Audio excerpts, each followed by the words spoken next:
Start है। बच्चों, Jharkhand board today Verma के जो संभावित प्रश्न हैं मैथ्स के, जो class 10 board exam, matric board exam के लिए बड़े महत्वपूर्ण हैं, हम उसको बड़े आसानी से, सरलतम ढंग से आप लोगों को समझाने का प्रयास करते हैं। और अगर आप लोगों ने इसे मन से समझ लिया तो मैथ्स में नंबर लाना बाएं हाथ का खेल हो जाएगा, लेकिन आपको थोड़ा इसमें ध्यान देना होगा। और अगर आप लोगों ने मेरे चैनल न्यूमेरिक गैलेक्सी को सब्सक्राइब नहीं किया है तो कृपया इसे सब्सक्राइब करें, इसे लाइक करें और इसे शेयर करें। मेरी कोशिश ये रहेगी कि प्रतिदिन आप लोगों को कुछ न कुछ वीडियो के माध्यम से आपके बोर्ड एग्जाम को जो एक समस्या न रहे, एक खेल बन जाए, हाँ, इस बोर्ड एग्जाम को सरल से सरलतम और जोश के साथ आप इसको दे पाओ, हम इसमें आपका सहयोग करेंगे। तो हम देखिए, पिछले वीडियो में हमने 5 नंबर तक इसके हल दिए थे। आज हम उसी बोर्ड टुडे से 6ठे नंबर के क्वेश्चन को लेकर आपके सामने हाजिर हैं। क्वेश्चन है, आर त्रिज्या वाले वृत्त का परिमाप क्या होगा? आर त्रिज्या वाले वृत्त का परिमाप क्या होगा? तो मैं आपको दिखाना चाहता हूं, ये देखिए, ये आपका वृत्त है और वृत्त का केंद्र होता है। वृत्त का परिमाप क्या होता है? वृत्त का परिमाप होता है ये बाउंड्री, ये सीमा रेखा। अगर इसकी त्रिज्या r है तो वृत्त का परिमाप, जिसको कि परिधि कहते हैं, जिसको क्या कहते हैं? परिधि कहते हैं। इसको क्या कहते हैं? परिमाप को, वृत्त के परिमाप को कहते हैं परिधि। और परिधि का फार्मूला होता है 2πr। तो आपका उत्तर होगा 2πr, है ना आसान? फिर बच्चों, दूसरा क्वेश्चन है, सभी वृत्त क्या होते हैं? सभी वृत्त क्या होते हैं? तो आप देखेंगे सभी वृत्त क्या होते हैं। देखिए, आप एक ये वृत्त है, दूसरा ये वृत्त है, तीसरा ये वृत्त है। तो आप देखेंगे कि सभी वृत्त सर्वांग तो नहीं होते, एक रूप जैसे होते हैं। इसलिए सभी वृत्त कैसे होते हैं? समरूप होते हैं। सभी वृत्त समरूप होते हैं। अगला प्रश्न है, समझ में आ गया आपको?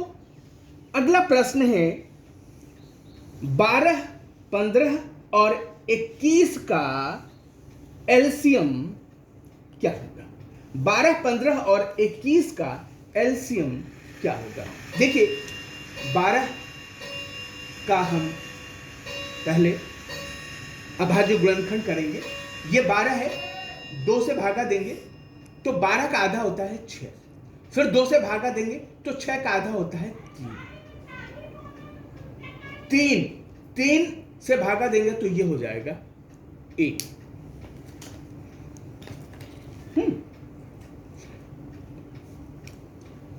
तो 12 का एलसीएम हो गया 2 × 2 × 3। फिर उसके बाद है आपका 15। 15 का देखेंगे आप, 15, 3 इंटू 5, 5 से, है ना। तो 15 का एलसीएम हो गया 15 बराबर 3 इंटू 5। तो 15 का लिखेंगे 3 इंटू 5। अब क्या है, 21। 21 का एलसीएम होगा 21, 3 सत्ते 21। तो 21 बराबर होगा 3 इंटू 7। तो अब आप देखेंगे तीनों के जब 12, 15 और 21 का हम आप अभाज्य गुणनखंड किया तो इसमें देखिए ये तीनों में कॉमन है। जो संख्या कॉमन है ना, जो उभयनिष्ठ है, ये हो जाता है एचसीएफ। एचसीएफ हो जाएगा 12, 15, 21 का 12, 15 और 21 का एचसीएफ हो जाएगा 3। लेकिन जब हम एलसीएम की बात करेंगे तो हम क्या करेंगे, पहले एचसीएफ लिखेंगे, उसके बाद जो सारी संख्याएं बचती हैं हम उनको गुणा कर देंगे। जैसे 12 में बचा 2 इंटू 2, 15 में बचा 5 और 21 में बचा 7। तो आप देखिए 5 दूनी 10, 10 दूनी 20 दिया 60, ये हो जाएगा 60 इंटू 7 बराबर होगा 420। तो 12, 15 और 21 का एलसीएम कितना होगा, 420। है ना आसान। अब अगला सवाल है आपका कि द्विघात बहुपद क्या होगा जिसके शून्यकों का योग और गुणनफल आपको दिया हुआ है। देखिए मैं आपको कोई हालांकि इसके दूसरे तरीके भी हैं, लेकिन मैं आपको सरलतम से सरलतम, जो आप बड़े आसानी से इसका उत्तर दे सको, मैं उस रास्ते से इसका हल आपको बताने का प्रयास करूंगा। द्विघात बहुपद जिसके आपको शून्यकों का योग और गुणनफल दिया, फल आपको दिया है शून्यकों का योग और शून्यकों का गुणनफल।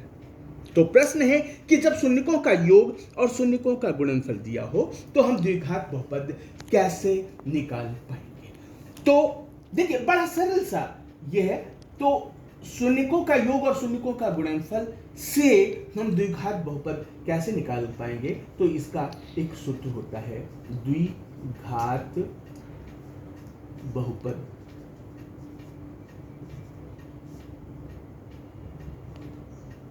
x स्क्वायर माइनस शून्यकों का योग इंटू x प्लस शून्यकों का गुणनफल।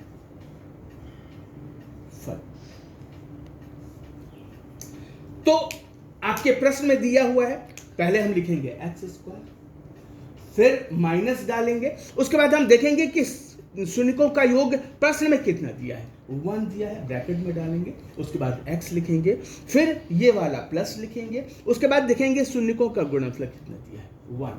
तो ये हो जाएगा x स्क्वायर माइनस 1x मतलब x प्लस 1। ये आपका उत्तर हो गया, ये आपका द्विघात बहुपद मिल गया, है ना सर।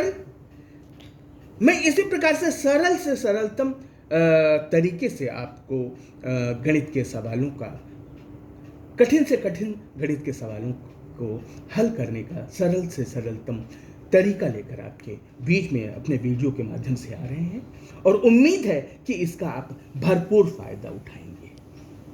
लेकिन इस चैनल को सब्सक्राइब करना न भूलें ताकि हम आपको अपने जो भी प्रयास है आप तक पहुंच सके, आप उसका भरपूर लाभ उठा सकें। अगला प्रश्न है कि टी स्क्वायर माइनस 15 में निम्न में से इसका शून्यक क्या होगा। इसका एक शून्यक निकालना है।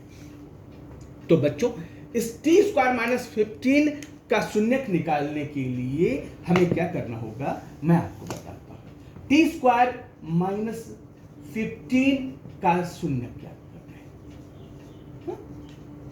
तो इसके लिए क्या करेंगे, हम लिखेंगे टी स्क्वायर माइनस 15 बराबर 0। लिख दिया आपने, जैसे बताया आपने वैसे करेंगे आप। दूसरा हम देखेंगे ये पहला पद जो है ये t का स्क्वायर है और दूसरा पद हम ये पता करेंगे 15 किसका स्क्वायर है। तो 15 जो है ये करनी में 15 का होल स्क्वायर है, इसके बराबर हम 0 है ना, बराबर के नीचे बराबर और 0 के नीचे 0। अब देखिए आपके पास एक फार्मूला छोटे छोटे क्लासेस में आपने पढ़ा है, ए स्क्वायर माइनस बी स्क्वायर बराबर होता है एक बार a प्लस बी और एक बार a माइनस बी। तो उसी फार्मूले का हम प्रयोग करेंगे तो ये हो जाएगा एक बार t प्लस करनी में 15 और दूसरे ब्रैकेट में आएगा t माइनस करनी में 15 बराबर 0।